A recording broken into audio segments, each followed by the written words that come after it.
Thank you very much. Very good morning to everyone. बोलने दो यार please. Firstly,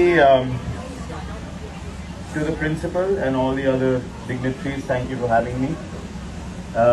I'm not used to speaking in school, so this is going to be a bit awkward for me because I moved away from the school setup long ago for cricket, and that's what I'm going to talk about. I understand the environment of a school. I've been through the same process and stage that all you kids are a part of right now, and I can just share from my own experience how my focus and priority changed very early on in my life.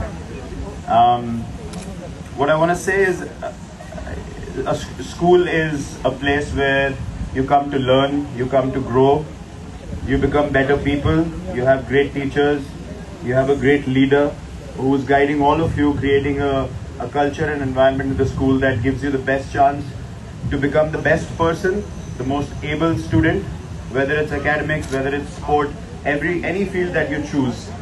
This is the best environment for all of you. So have respect and regard for that environment firstly, for your teachers, for the people who are teaching you. They are giving you a part of their lives. It's very important to give them that respect and the focus and attention that's required. Second thing I would say is, I chose sport very early on in my life, but that came from a very honest place.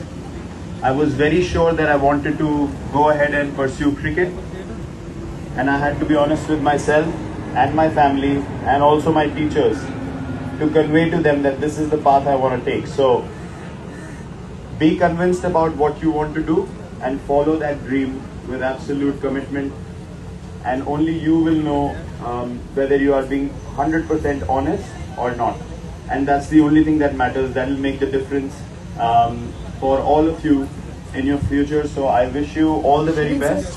I'm very proud and happy that our academy has been inaugurated today. This is part of my life, a massive part of my life. I started practicing with sir when I was 8 years old, and I still continue to come to the academy whenever I get time. And it's a big part of my childhood, and I hope all the kids that come to learn cricket here can value it, can learn something from the academy, and I hope it does wonders to the school, the cricket setup here as well. So I wish everyone all the very best. Thank you for having me. I don't have much more to say. I wish you guys